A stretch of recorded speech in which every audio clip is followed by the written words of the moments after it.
Hi Chapari, this is your educator Shuman Pathak and welcome to the lecture where we are going to study the chapter electoral politics. तो बड़ी मुद्दतों के बाद 9th की class लगी है. I'm so sorry that I am meeting you after so many days, but you have to understand that I've been busy in shifting in COVID situation is not very easy task. But anyway, let's start the class with a zeal. Before I start, you have to tell me in the live chat how's the Josh. Are we ready for this chapter? Are we going to nail this chapter today? Absolutely yes. Hi. Hi Smaran. Hi Angel. Hi Creative. Hi Shruti. Hi Manorma. Hi Kohish. Hi Mayank. Hi Pranjali. Hi Rahit. Hi Ishita. So electoral politics is the chapter. सबसे पहले मैं बोलती हूँ हमेशा chapter के नाम पे ध्यान देना चाहिए क्योंकि आधी चीजें तो टाइटल में छुपी होती हैं. इलेक्टोरल मतलब इलेक्शन से रिलेटेड, पॉलिटिक्स मतलब पॉलिटिक्स. तो इलेक्शन से रिलेटेड पॉलिटिक्स के बारे में हम पढ़ने वाले हैं. इलेक्शंस क्या होते हैं, क्या डेमोक्रेटिक इलेक्शंस होते हैं, क्या अनडेमोक्रेटिक इलेक्शंस होते हैं, इंडिया में इलेक्शंस कैसे होते हैं, अगर इंडिया के इलेक्शंस डेमोक्रेटिक होते हैं तो हमें कैसे पता है कि वो डेमोक्रेटिक होते हैं, हमारे पास प्रूफ क्या है. ये सारी चीजें आप इस चैप्टर में पढ़ने वाले हो. लेकिन सबसे पहले हम क्या पढ़ेंगे, एक कहानी पढ़ेंगे. कहानी नहीं है, सच्ची बात है, एग्जाम्पल है हरियाणा का. हाँ, हरियाणा में क्या है ना कि 1982 से कांग्रेस की सरकार बनती थी. मतलब स्टेट गवर्नमेंट किसके हाथ में होती थी, कांग्रेस के हाथ में होती थी. लेकिन चौधरी देवीलाल के एक व्यक्ति ने ये पूरी कांग्रेस की सरकार की गेम बदल डाली. चौधरी देवीलाल ऑपोजिशन के लीडर थे. मतलब जो रूलिंग पार्टी थी वो कांग्रेस थी, ऑपोजिट पार्टी कौन सी थी, ऑपोजिशन पार्टी चौधरी देवीलाल की. राइट. उन्होंने फार्मर्स, छोटे फार्मर्स की मदद करने के लिए और वोट इकट्ठे करने के लिए ऑफ कोर्स इलेक्शन से पहले एक मूवमेंट शुरू किया. मूवमेंट का नाम रखा न्याय युद्ध, यानी कि स्ट्रगल फॉर जस्टिस. तो उन्होंने एक नई पार्टी बना दी. जिस पार्टी का एजेंडा ही यही था कि छोटे फार्मर्स को और छोटे बिजनेसमैन को हरियाणा की स्टेट में हेल्प करना चाहिए.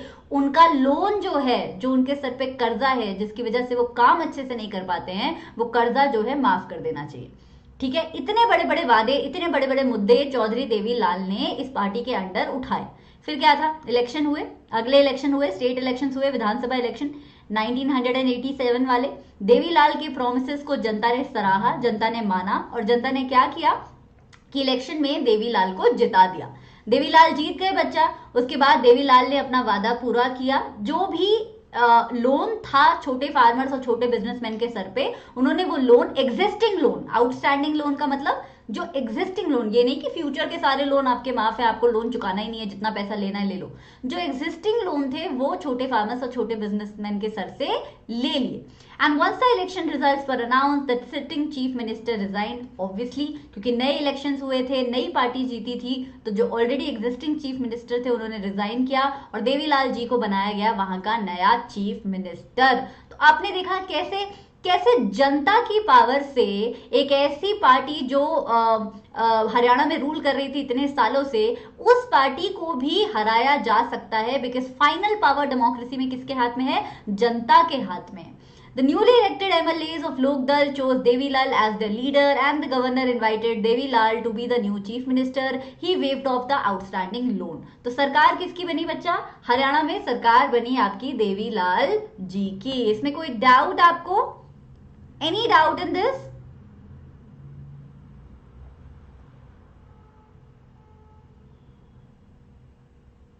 लोकदल की पार्टी जीती बच्चा, लोकदल की पार्टी जीती. 90 सीटों में से 76 सीट तो लोकदल की ही थी.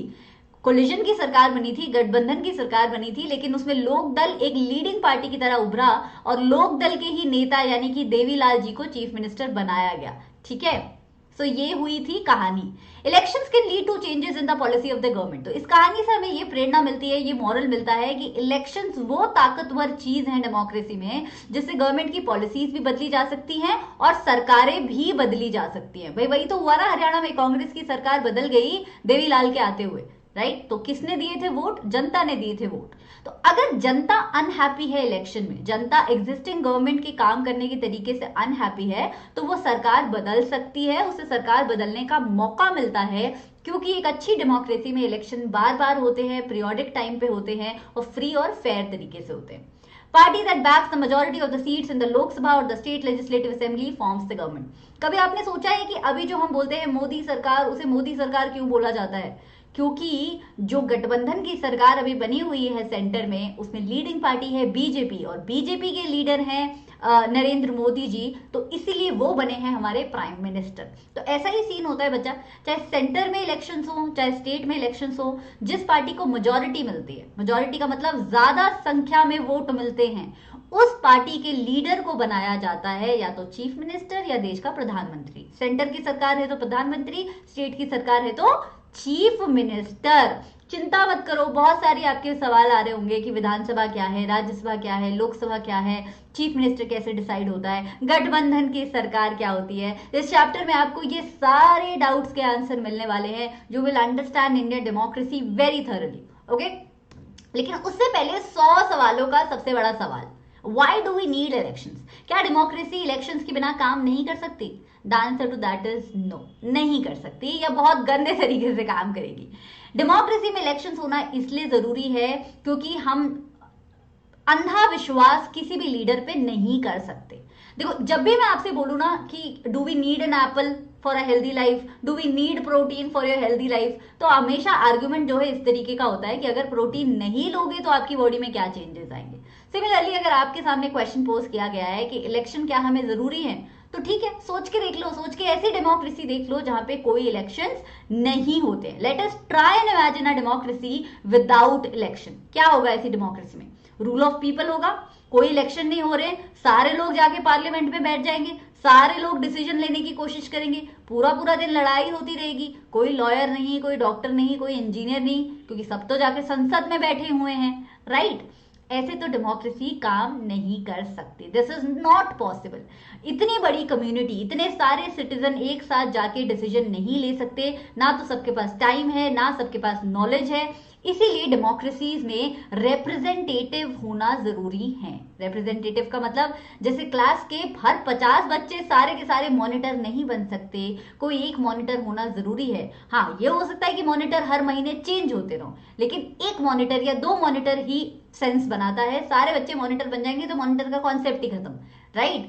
वैसे ही एक डेमोक्रेसी में, क्योंकि सबके पास अपने अपने काम होते हैं, सबका समय अलग अलग जगह निश्चित होता है, सब अपनी अपनी फैमिलीज और अपने अपने प्रोफेशन में बिजी होते हैं, इसीलिए हमें डेमोक्रेसी को चलाने के लिए, सरकार को चलाने के लिए अपने रिप्रेजेंटेटिव्स की जरूरत पड़ती है। और इन रिप्रेजेंटेटिव्स को चूज करने का जो जरिया है, चूज करने का, वो है इलेक्शन। अब आप ऐसे बोल सकते हो कि मैम क्या इलेक्शन ही एक तरीका है, वोट देना ही एक तरीका है, क्या हम किसी और तरीके से अपने लीडर्स को चूज नहीं कर सकते? सोच के देखो, किस बेस पे करोगे इलेक्शन में लीडर्स चूज? एज के बेसिस पे, पढ़ाई के बेसिस पे, कौन सबसे ज्यादा पढ़ा लिखा है, किसके पास सबसे ज्यादा नॉलेज है, एजुकेशन है, उसे बना देते हैं लीडर। बड़ा डिफिकल्ट सा टास्क है यार। कोई आईआईएम का पढ़ा हुआ है लेकिन किसी ने पीएचडी की हुई है प्राइवेट यूनिवर्सिटी से, कैसे पता लगाओगे कौन ज्यादा पढ़ा है? आईआईएम वाले को दोगे ज्यादा अहमियत या पीएचडी वाले को दोगे ज्यादा अहमियत, right? It is a very daunting task. अगर किसी और पैरामीटर पे बिना इलेक्शंस के हम लीडर सिलेक्ट करें तो बहुत रायता फैल सकता है, टू बी ऑनेस्ट, राइट? बहुत डिफिकल्ट हो सकता है अपने लीडर्स को चूज करना। इसीलिए इलेक्शन एक बहुत बेहतरीन मैकेनिज्म बन जाता है अब डेमोक्रेसी में रिप्रेजेंटेटिव्स को चूज करने के लिए। तो अभी तक हमने क्या पढ़ा? चौधरी देवीलाल वाली कहानी पढ़ ली हरियाणा की। वी अंडरस्टूड कि डेमोक्रेसी में इलेक्शन क्यों जरूरी है, क्योंकि ना तो सारे लोग पॉलिटिकल लीडर्स हैं और ना सबके पास टाइम है, राइट? और लार्ज कम्युनिटी है, so we need representatives. We also understood कि रिप्रेजेंटेटिव्स को चूज करने के लिए इलेक्शन ही सबसे अच्छा मैकेनिज्म क्यों है, क्योंकि कोई और मैकेनिज्म हमें सूझता नहीं है। हमने सोचा इसके बारे में बट कुछ और फिट नहीं होता है, राइट? सो अभी तक we have understood that in democracy we need representation and we need election. Now the question is, election से voters को क्या मिलता है? लीडर्स को तो क्या मिलता है हम सबको पता है भाई। लीडर्स इलेक्शंस पे खड़े होते हैं, वोट मांगते हैं, जीत जाते हैं, सो सरकार बनाते हैं। लेकिन वोटर्स को क्या मिलता है? वोटर्स को मिलती है बच्चा चॉइस। टर्म 1 में व्हाट इज डेमोक्रेसी में आप ऑलरेडी पढ़ के आ चुके हो कि डेमोक्रेसी में फाइनल पावर होनी चाहिए लोगों के हाथ में। इन्हीं लोगों को पावर के तहत मिलती है चॉइस। वो ये चूज कर सकते हैं कि उनके बिहाफ पे लॉज कौन बनाएगा। बच्चा, लीडर्स ही बनाते हैं लॉज, तो लोकसभा और राज्यसभा में बनते हैं लॉज, तो वही हम ही चूज कर रहे हैं, वो लीडर्स वही बनाएंगे हमारे बिहाफ पे लॉज। जनता ये भी चूज कर सकती है इलेक्शंस के थ्रू कि गवर्नमेंट कौन बनाएगा और मेजर डिसीजन कौन लेगा उनके बिहाफ पे। कौन चीफ मिनिस्टर बनेगा, कौन प्राइम मिनिस्टर बनेगा, ये सब कौन सिलेक्ट करता है? जनता सिलेक्ट करती है, वोटर सिलेक्ट करते हैं। लोगों को ये भी मौका मिलता है, ये भी डिसीजन मेकिंग पावर मिलती है that they can choose the party whose policies will guide the government and law making. Election से पहले, अभी यूपी इलेक्शंस होने वाले हैं, आप सब देख ही रहे होंगे न्यूज पे, सब लोग भाषण देते रहते हैं, भाषण देते रहते हैं। वो भाषण में क्या बोलते हैं? वो भाषण में जनता को कन्विंस करने की कोशिश कर रहे होते हैं। वो अपनी प्रोग्राम और पॉलिसीज बताते हैं कि अगर आप हमें जिताओगे तो हम आपके लिए ये काम करेंगे। जैसे चौधरी देवीलाल जी ने किया, उन्होंने क्या बोला कि अगर उनकी पार्टी जीतेगी हरियाणा इलेक्शंस में तो वो जो लोन है छोटे बिजनेसमैन और छोटे फार्मर्स के सर पे आउटस्टैंडिंग लोन, उसे माफ कर देंगे। राइट तो ऐसे ही प्रोग्राम और पॉलिसीज हर पॉलिटिकल पार्टीज जो है पुट फॉरवर्ड करती है इलेक्शन से पहले, और जनता के पास इलेक्शन के थ्रू ये चॉइस होती है कि वो कौन सी पार्टी की प्रोग्राम और पॉलिसीज को पसंद कर रही है, उस पार्टी को वो वोट देके जिता देती है। सो इलेक्शन डेमोक्रेसी के लिए कितने जरूरी हैं हमें समझ आ गया। एक और क्वेश्चन पोज करूं आपके सामने, वो क्वेश्चन है कि क्या सारे तरीके के इलेक्शंस डेमोक्रेटिक होते हैं? What is democracy, Y democracy chapter पे फिर से चलते हैं। चाइना की कहानी याद है? चाइना में हर पीरियोडिक टाइम पीरियड पे इलेक्शंस होते थे, लेकिन क्या चाइना ट्रू मायने में डेमोक्रेटिक था? बिल्कुल भी नहीं। डेमोक्रेसी का प्रिटेंशियस ढोंग हो रहा था वहां पे। राइट तो ऐसा जरूरी नहीं है बच्चा कि जहां जहां इलेक्शंस हो रहे हैं वहां वहां इलेक्शंस जो है डेमोक्रेटिक कहलाए। डेमोक्रेसी एक ऐसा कॉन्सेप्ट है जो फेरिटी लाती है, फ्रीडम लाती है। अगर इलेक्शन गलत तरीके से हो रहे हैं या इलेक्शन में करप्शन इन्वॉल्व है तो आप उन इलेक्शंस को डेमोक्रेटिक नहीं बोल सकते। मिनिमम कंडीशंस होनी पड़ेगी। अगर ये मिनिमम कंडीशंस किसी एरिया के इलेक्शंस या किसी कंट्री के इलेक्शंस फॉलो करते हैं तो आप उन्हें डेमोक्रेटिक बोल सकते हो, सच्चे बोल सकते हो। अगर वो नहीं करते हैं तो आप उन्हें बोलोगे कि इलेक्शन हो रहे हैं लेकिन अनडेमोक्रेटिक तरीके से हो रहे हैं। चलो जाने कि डेमोक्रेटिक इलेक्शंस के क्या क्या फीचर्स होते हैं। Feature number one is everyone should be able to choose their representative. Saudi Arabia की कहानी भी याद होगी आपको। सऊदी अरेबिया में क्या था? विमेन को वोटिंग राइट्स नहीं था 2015 तक। तो अगर किसी इलेक्शन में किसी पर्टिकुलर कम्युनिटी को वोटिंग का अधिकार नहीं मिल रहा है तो वो इलेक्शन डेमोक्रेटिक नहीं है। सबको एक समान वोटिंग का अधिकार मिलना चाहिए, पॉलिटिकल इक्वालिटी होनी चाहिए। Everyone should get one vote and every vote should have equal value. ऐसा नहीं है कि आदमी वोट कर रहे हैं तो उसकी दो वैल्यू है और औरतें वोट कर रही हैं तो उसकी वैल्यू एक ही है। नहीं, one person one vote one value. Second point is parties and candidates should be free to contest elections and should offer some real choice to the voter. भाई बर्थडे ड्रेस लेने जा रहे हो, ब्लैक कलर की dress लेने का मतलब मन है आपका, लेकिन जो सेल्स बॉय है वो आपको दिखाए जा रहे हैं सारी रेड कलर की ड्रेसेस, तो आपके लिए वो रियल चॉइस थोड़ी हुई। काफी सिंपल सा एग्जांपल दे दिया मैंने, बट ऐसे ही कुछ सोचो। बड़े होके जब आप वोटर बनोगे, party number A, party number B, party number C, अगर तीनों ही पार्टीज बोल रही हैं कि हम स्कूल खुलवाएंगे, कॉलेजेस खुलवाएंगे और अच्छे कॉलेजेस खुलवाएंगे, यूनिवर्सिटीज खुलवाएंगे, तो आपको चॉइस थोड़ी मिल रही है। चॉइस तो तब मिलेगी जब एक पार्टी बोल रही है हेल्थ पे काम होगा, दूसरी पार्टी बोल रही है डिफेंस पे काम होगा, तीसरी पार्टी बोल रही है एजुकेशन पे काम होगा, तब तो चॉइस है। तो इसीलिए एक इलेक्शन में जहां पार्टीज रियल चॉइस ऑफर नहीं करती हैं वहां आप उसे डेमोक्रेटिक इलेक्शन नहीं बोल सकते।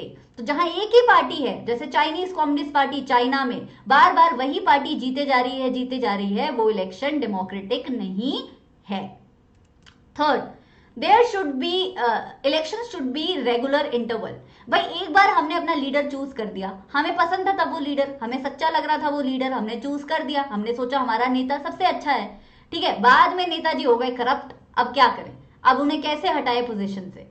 इसीलिए इलेक्शंस का बार बार रेगुलर इंटरवल्स पे होना जरूरी है।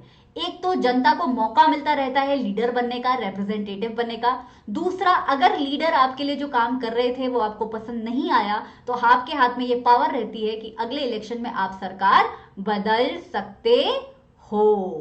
राइट तो point number 3 is this. Point number 4 is the candidate preferred by the people should get elected. ऐसा ना हो कि क्लास में मॉनिटर आपने चूज किया लेट्स से रितिका को, लेकिन मॉनिटर बन गई दीपिका। नहीं, ऐसा नहीं होना चाहिए।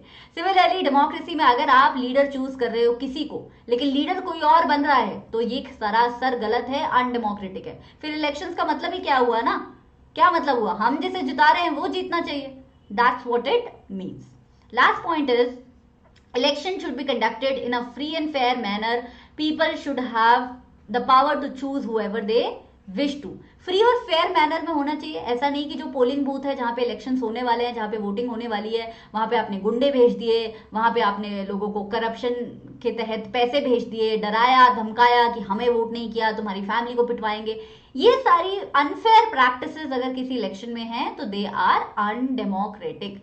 So now you have gotten the answer to the 3-marker question that is going to come in your exam, that how can you call elections democratic. अभी ये कंडीशंस आपको बहुत सिंपल और बहुत इजी लग रही हैं, but there are many countries जहां पे ये कंडीशंस फुलफिल नहीं होती है, इसलिए हम नहीं बोल पाते हैं कि उन कंट्रीज में ट्रू डेमोक्रेसी है, जैसे कि चाइना। पढ़ा है हमने, वो सब पढ़ा हुआ है ऑलरेडी.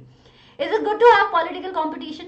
ये सवाल मेरे दिमाग में भी आता था बचपन में, आपके दिमाग में भी आता होगा.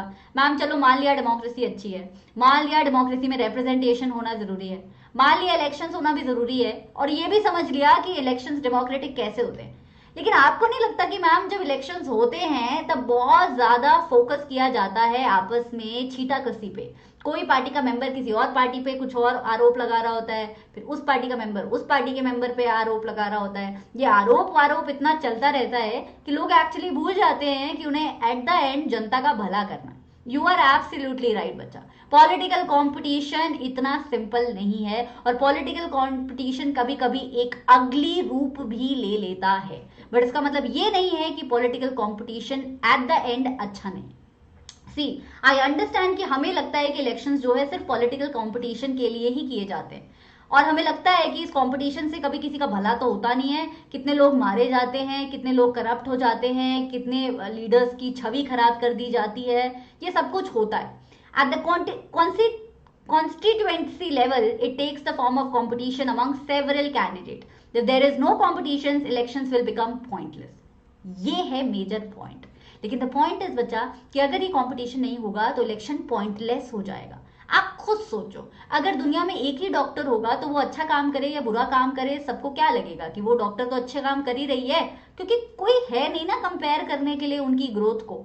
Similarly if there is not a threat, अगर जॉब पे बंद नहीं आई हुई है ना पॉलिटिशियंस के कि भाई अगर तुमने अच्छा काम नहीं किया तो तुम्हें हटा दिया जाएगा, दूसरे लीडर को चूज कर लिया जाएगा, तब तक वो अच्छा काम करेंगे नहीं.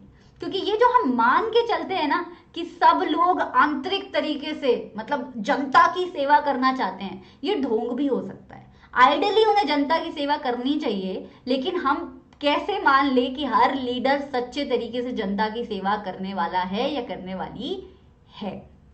अच्छा, इससे पहले कि आगे चले कॉन्स्टिट्यूएंसी का मतलब बता देती हूँ, क्योंकि ये कई बार आपको ये वर्ड सुनाई देगा, तो कॉन्स्टिट्यूएंसी क्या होता है आपको पहले ही पता होना चाहिए. बच्चा एक्चुअली क्या होता है ना, भारत में जो भी पॉपुलेशन है उसे ग्रुप्स में डिवाइड किया हुआ है. So on the basis of population the entire area of India is divided into certain units, और इन यूनिट्स को कॉन्स्टिट्यूएंसीज बोला जाता है. तो एक बात तो आपको समझ आ गई होगी कि जहां पे जितनी ज्यादा पॉपुलेशन होगी वहां पे उतनी ज्यादा कॉन्स्टिट्यूएंसीज होगी. सो यूपी जैसे स्टेट में समवेयर अराउंड 80 कॉन्स्टिट्यूएंसीज होती हैं. स्टेट का एरिया राजस्थान से बहुत छोटा है, लेकिन फिर भी कॉन्स्टिट्यूएंसीज का नंबर ज्यादा है. क्यों? क्योंकि वहां पॉपुलेशन ज्यादा है. तो कॉन्स्टिट्यूएंसीज में लोगों को पॉपुलेशन के बेसिस पे डिवाइड किया जाता है एरिया में, ना कि स्टेट में एरिया के बेसिस पे. ये बात आपको समझ आ गई ना, जिस स्टेट में जितनी पॉपुलेशन वहां पे उतनी कॉन्स्टिट्यूएंसीज. तो बिहार और यूपी के इलेक्शन इसलिए बहुत जरूरी होते हैं क्योंकि एक में 80 सीट्स होती हैं और एक में 40 सीट्स होती हैं आई गेस बिहार में. So they very they can be a game changer. तो हर एक कॉन्स्टिट्यूएंसी से एक लीडर इलेक्ट होता है और वो लीडर लोकसभा में जाके मेंबर बनते हैं. ठीक है, सो ये कॉन्सेप्ट है, आगे आप अच्छे से समझोगे. बट ये कॉन्स्टिट्यूएंसी का क्या मतलब है आपको समझ आना चाहिए. अभी जैसे यूपी में इलेक्शंस हो रहे हैं, तो यूपी में जो 80 कॉन्स्टिट्यूएंसीज हैं उसमें इलेक्शंस होंगे और उसमें कैंडिडेट्स होंगे, और वो उसमें से कौन जीतेगा हमें पता चलेगा. फिर हम ओवरऑल देखेंगे कि पूरी स्टेट में कौन सी पार्टी को सबसे ज्यादा वोट मिले. समझ आया ना आपको logic? That's what it means. So anyway, I understand कि इलेक्टोरल ये कॉन्स्टिट्यूएंसी लेवल पे जो इलेक्शंस होते हैं, अब देश में कितनी 543 कॉन्स्टिट्यूएंसीज हैं. उन 543 कॉन्स्टिट्यूएंसीज में कितने कैंडिडेट खड़े होते हैं और वो कितनी अनफेयर प्रैक्टिसेस यूज करते हैं इलेक्शन में जीतने के लिए. तो ऐसा तो नहीं है कि इलेक्शन कॉम्पिटिशन से सब कुछ अच्छा ही होता है, कुछ बुरा भी होता है. सोसाइटी में डिसयूनिटी आ जाती है. डिसयूनिटी का मतलब सोसाइटी भागों में बट जाती है. आपको अगर पर्टिकुलर कैंडिडेट पसंद है तो आप जिसे कोई और कैंडिडेट पसंद है उससे लड़ाई करने से पीछे नहीं हटते हैं. जनता लड़ने लगती है आपस में, सोसाइटी डिसयूनाइट हो जाती है, फैक्शनलिज्म आ जाता है. फैक्शनलिज्म का मतलब सोसाइटी छोटे छोटे पार्ट्स में एक तरीके से डिवाइड हो जाती है ना। जैसे किसी को शाहरुख खान पसंद है, किसी को सलमान खान पसंद है, किसी को रणबीर कपूर पसंद है, कभी कौन अच्छा एक्टर है इस पे डिबेट हो रही है, लोग लड़ने लग गए हैं। एक्टर्स के साथ तो लोगों को इतना प्यार नहीं होता, लेकिन अपने लीडर्स के लिए लोग बहुत पैशनेट होते हैं और लोगों को अपनी पर्टिकुलर पॉलिटिकल पार्टी या पर्टिकुलर लीडर बहुत पसंद होते हैं। तो सोसाइटी एक तरीके से फैक्शंस में बढ़ जाती है, क्योंकि धर्म के नाम पे वोट मांगे जाते हैं, कास्ट के नाम पे वोट मांगे जाते हैं, पॉलिसीज के नाम पे वोट मांगे जाते हैं, क्राइम के नाम पे वोट मांगे जाते हैं कि पिछले दिनों इतना क्राइम हो रहा था, हम ये क्राइम कम करा देंगे अगर आप हमें जिताएंगे तो इतने सारे टची सेंसिटिव टॉपिक्स के नाम पे वोट मांगे जाते हैं ना कि सोसाइटी ना चाहते हुए भी 2-3 हिस्सों में बंटना शुरू हो जाती है। फैक्शनलिज्म हो जाता है, पार्टी पॉलिटिक्स चलती है, पार्टी के अंदर भी पॉलिटिक्स चलती है। सबको थोड़ी टिकट मिलती है, सबको थोड़ी पार्टी में से इलेक्शन में खड़े होने का अधिकार मिलता है। एक पार्टी में सारे मेंबर्स को इक्वल ट्रीटमेंट नहीं मिलता है, अंदर भी पॉलिटिक्स चल रही होती है। एलिगेशंस लगाए जाते हैं, एलिगेशंस मतलब एक कैंडिडेट दूसरे कैंडिडेट पे कुछ ना कुछ बोलते ही रहते हैं, गलतियां निकालते रहते हैं, आरोप लगाते रहते हैं। एलिगेशन का मतलब आरोप। डर्टी ट्रिक्स की जाती हैं, कभी गुंडे हायर कर लिए जाते हैं, कभी पैसे से, कभी पावर से लोगों को डरा धमका के वोट्स खरीदे जाते हैं। तो ये सारी चीजें इलेक्टोरल कॉम्पिटिशन के नाम पे होती हैं। लेकिन आप ये भी तो सोचो, ये सारी चीजें हमारे कॉन्स्टिट्यूशन बनाने वालों को ऑलरेडी पता थी। जब हमारा कॉन्स्टिट्यूशन 2 साल में बन के रेडी हुआ था, 2 साल से अधिक टाइम पे, तो क्या उन्हें ये बात पता नहीं थी?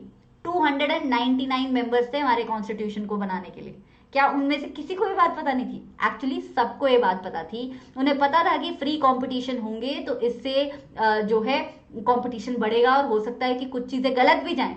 लेकिन उन्हें यह भी पता था कि लंबी दौड़ में, क्योंकि इंडिया को एक दिन के लिए नहीं बना था, इंडिया का संविधान कोई 2 दिन 3 दिन के लिए नहीं बना था, वो हमेशा के लिए बना था।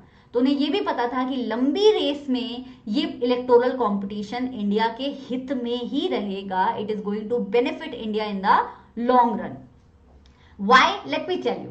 बिकॉज हम ऐसा सोचते हैं कि हर टीचर अच्छा ही पढ़ाएगा, हर बच्चा अच्छे ही नंबर लाएगा, हर डॉक्टर अच्छा ही डॉक्टर होगा, हर इंजीनियर अच्छी ही इंजीनियर होगी, हर पायलट से कभी कोई गलती नहीं हो सकती। लेकिन ऐसा होता नहीं है रियलिटी में एक प्रोफेशन से ये डिसाइड नहीं हो जाता कि आप अच्छे होगे या बुरे होगे।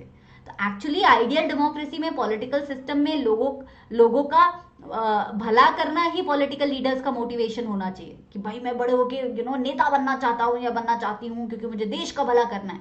होना ऐसा ही चाहिए, लेकिन ऐसा होता नहीं है। In reality political leaders are motivated by a desire to advance their political career. हकीकत में पॉलिटिकल लीडर्स को, यानी कि नेता लोगों को अपना सिर्फ करियर अच्छा बनाना होता है। जैसे लॉयर, डॉक्टर, इंजीनियर्स, यूट्यूबर्स को अपना करियर आगे ले जाना होता है ना, वैसे ही पॉलिटिकल लीडर्स को भी यही होड़ लगी रहती है कि कैसे अपना करियर अच्छा बनाए। और उनका करियर कैसे अच्छा बनेगा? जब वो इलेक्शन में बार बार जीतेंगे। तो ये जो चीज है ना, ये जो लीडर्स को अपना करियर अच्छा बनाना होता है ना, और उनका करियर होता है वोटर्स के हाथ में, इसीलिए वो कोशिश करते हैं वोटर्स को खुश करने की जो उनके बस में होती है।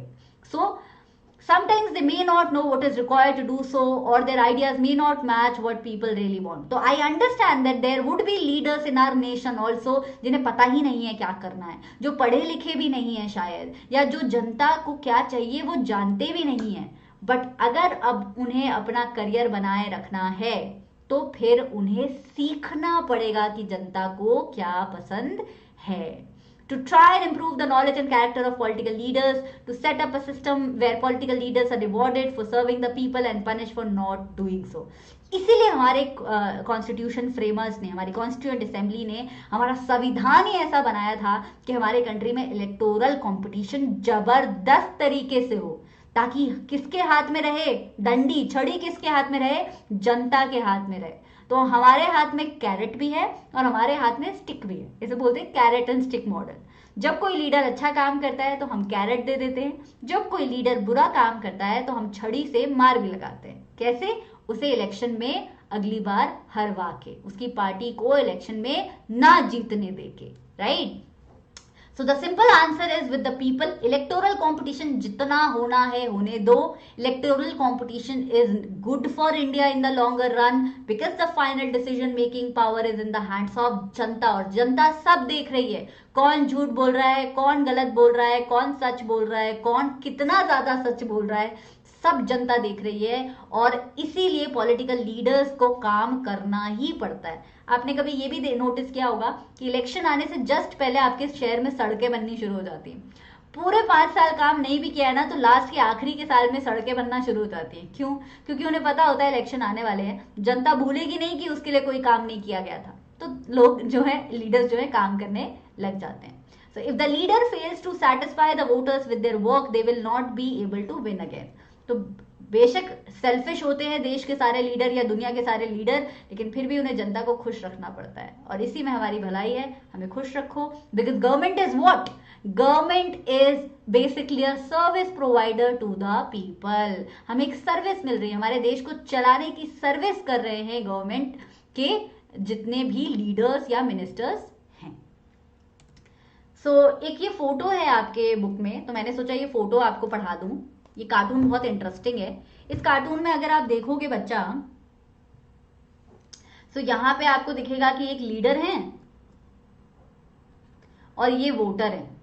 ये वोटर है और ये लीडर क्या बोल रहा है, ये वोटर ना इसे उल्टा लटका के खड़ा है और ये लीडर बोल रहा है, ये नेता बोल रहा है मेरे पास योजनाएं हैं, घोषणाएं हैं, वादे हैं. तो वो अपने प्रोमिसेस कर रहा है और वोटर बोल रहा है चलो चलो ज्यादा स्मार्ट मत बनो. मतलब वोटर के एक्सप्रेशन से हमें पता चल रहा है कि वोटर बोल रहा है ज्यादा स्मार्ट मत बनो, तुम्हारे पास जो है वो है, मेरे पास वोट है. तो मतलब एक तरीके से ज्यादा पावर किसके हाथ में है? वोटर के हाथ में है. ये तो एक पॉजिटिव साइड ऑफ डेमोक्रेसी दिखाया हुआ है, ठीक है, जहां वोटर के पास ज्यादा पावर है. वहीं इस कार्टून को देखो आप. इस कार्टून में कुछ अलग सी चीज दिखाई हुई है. इस कार्टून में एक लीडर दिखाया हुआ है, एक नेता दिखाया हुआ है. उस नेता के पीछे एक डॉग दौड़ रहा है. डॉग को क्या दर्शाया है कि डॉग वोटर है. आप देखोगे कि डॉग जो है काफी भूखा प्यासा भी लग रहा है, काफी थका हुआ भी लग रहा है. और नेताजी जो हैं वो अपने सारी की सारी घोषणाओं और प्रोमिसेस का झोला लेके भाग रहे हैं. तो ये दिखाया है कि कैसे इलेक्शन से पहले नेताओं के रंग ढंग कुछ और होते हैं और इलेक्शंस के बाद नेताओं के जो रंग ढंग है वो बदल जाते हैं. वोटर इनके पीछे घूमते रहते हैं, घूमते रहते हैं, घूमते रहते हैं, लेकिन कुछ होता है नहीं. ठीक है, तो दोनों चीजें दिखाई हैं. पॉजिटिव साइड ऑफ डेमोक्रेसी भी दिखाया है, नेगेटिव साइड ऑफ डेमोक्रेसी भी दिखाया है. So this brings us to the next topic, next part of the chapter, that what is our election system. कि इंडिया में, भारत में आखिर इलेक्शन सिस्टम होता कैसे है. इतना समझ आया आपको? जो अभी तक पढ़ाया वो समझ आया?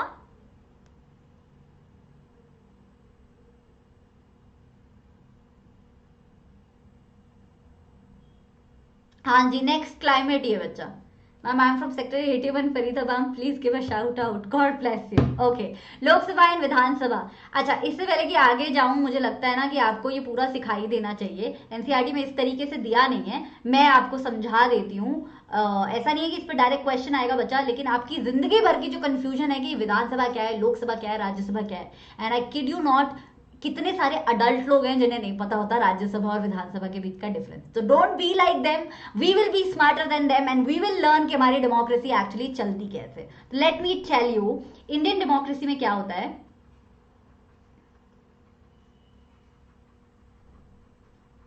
आई होप आप सबको ये दिख रहा है.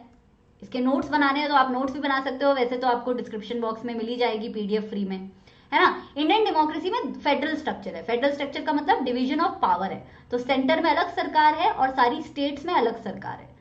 स्टेट पे जो सरकार बनती है उसको बोला जाता है विधानसभा. क्या बोला जाता है बच्चा? विधानसभा, राइट. विधानसभा का दूसरा नाम भी है, दूसरा नाम है स्टेट लेजिस्लेटिव असेंबली.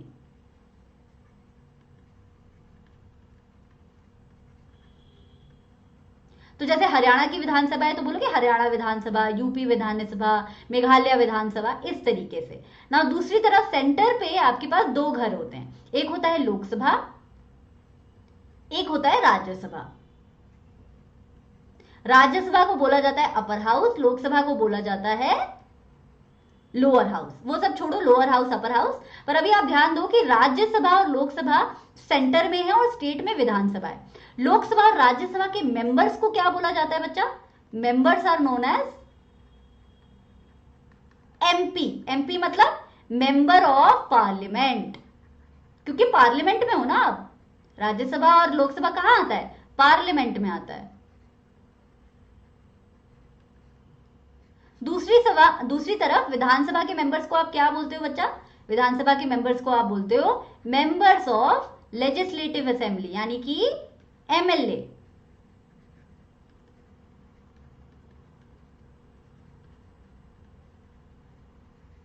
राइट? अभी सेंटर में जो इलेक्शन होते हैं, जो लोकसभा के इलेक्शन होते हैं, स्पेसिफिकली जो लोकसभा के इलेक्शन होते हैं बच्चा, उसको आप बोलते हो जनरल इलेक्शन। और जो स्टेट्स के इलेक्शन होते हैं आप उसे बोलते हो state election. For example UP election.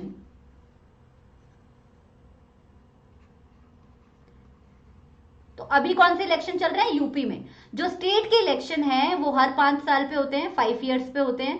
और जो लोकसभा इलेक्शन है वो भी हर 5 साल पे होते हैं। लेकिन इसका मतलब ये नहीं है कि जब लोकसभा इलेक्शन होते हैं तभी स्टेट इलेक्शन है। एक्चुअली लोकसभा के इलेक्शन को जनरल इलेक्शन इसलिए बोला जाता है क्योंकि वो पूरे देश के लिए एक साथ होते हैं। राइट? तो वो हर 5 साल पे होते हैं और वहां पे मेंबर ऑफ पार्लियामेंट चूज किए जाते हैं। विधानसभा के इलेक्शन हर स्टेट में अलग अलग टाइम पे होते हैं। जैसे करंटली यूपी के इलेक्शन चल रहे हैं, टाइम आएगा जब इससे पहले बंगाल में इलेक्शन चल रहे थे, हो सकता है कि एक टाइम आए जब केरला में इलेक्शन चल रहे हैं। तो होते हर 5 साल पे हैं आपके स्टेट के इलेक्शन, लेकिन अलग अलग टाइम पीरियड पे होते हैं, तो एक साथ नहीं होते हैं। इसलिए जनरल इलेक्शन सिर्फ लोकसभा इलेक्शन को बोला जाता है। अब आप बोलोगे मैम राज्यसभा का क्या हुआ? राज्यसभा का भी तो कुछ बताओ। राज्यसभा में इनडायरेक्ट इलेक्शंस होते हैं बच्चा, तो राज्यसभा का सीन थोड़ा अलग है। अभी के लिए इस टॉपिक के लिए आप अपने आप को कंसर्न करो विधानसभा से और लोकसभा से। राज्यसभा में आगे बताऊंगी। ठीक है? तो आई होप आपको समझ आया होगा कि लोकसभा और विधानसभा के इलेक्शन हर 5 साल पे होते हैं, लेकिन लोकसभा के इलेक्शन को जनरल इलेक्शन बोला जाता है क्योंकि वहां मेंबर ऑफ पार्लियामेंट चूज किया जाते हैं। पूरे देश में एक ही बार होते हैं। राइट? हर 5 साल पे लोकसभा डिसॉल्व मानी जाती है, यानी कि पहली वाली जो लोकसभा होती है उसे बोला जाता है कि तुम डिसॉल्व हो गई हो, नई लोकसभा बनती है नए मेंबर्स के साथ। इन जनरल इलेक्शन में सब लोग वोट देते हैं, कोई मतलब नहीं है आप कौन से स्टेट से बिलोंग करते हो। जनरल इलेक्शन हो रहे हैं देश के, लोकसभा के इलेक्शन हो रहे हैं, तो सब लोग जिनके पास वोटर कार्ड है वो सब लोग वोट दे सकते हैं। अब बात है कि बाई इलेक्शन क्या होते हैं। By election is held only for one constituency to fill the vacancy caused by the death or resignation of member. अच्छा, याद करो कि मैंने आपको बताया था कि देश में 543 कंस्टिट्यूएंसीज हैं। तो हर कॉन्स्टिट्यूएंसीज में जब जनरल इलेक्शन होते हैं ना, तो उन सारी कॉन्स्टिट्यूएंसीज में इलेक्शन हो रहे होते हैं। हर कॉन्स्टिट्यूएंसी में कई सारे कैंडिडेट खड़े होते हैं, उन कैंडिडेट में से कोई एक कैंडिडेट जीत जाता है। राइट? बाई चांस लोकसभा बन गई है, बढ़िया तरीके से 543 कॉन्स्टिट्यूएंसीज में इलेक्शन हुए, जनरल इलेक्शन, और 543 हमें मिल गए आपके मेंबर्स, लोकसभा बन गई। लेकिन ऐसा सोचो, बाई चांस किसी पर्टिकुलर कॉन्स्टिट्यूएंसी में जो लोग इलेक्ट हुए थे, जो व्यक्ति इलेक्ट हुआ था या हुई थी, उसकी डेथ हो गई या उन्होंने रिजाइन कर दिया। उन्होंने इलेक्शन में जीतने के बाद या तो रिजाइन कर दिया या उनकी डेथ हो गई। अब पूरे देश में दोबारा तो जनरल इलेक्शन नहीं करवा सकते ना, बहुत पैसा लगता है इलेक्शन करवाने में, बहुत मेहनत जाती है। तब क्या होता है उस केस में, सिर्फ उस पर्टिकुलर कॉन्स्टिट्यूएंसी में दोबारा से इलेक्शन होता है, चाहे वो यूपी की कॉन्स्टिट्यूएंसी हो, चाहे हरियाणा की हो, चाहे कहीं की हो। ठीक है? और फिर से एक मेंबर ऑफ पार्लियामेंट चूज किया जाता है। This is how it happens. Now in our country we follow an area based system of representation. I have already told you what are electoral constituencies.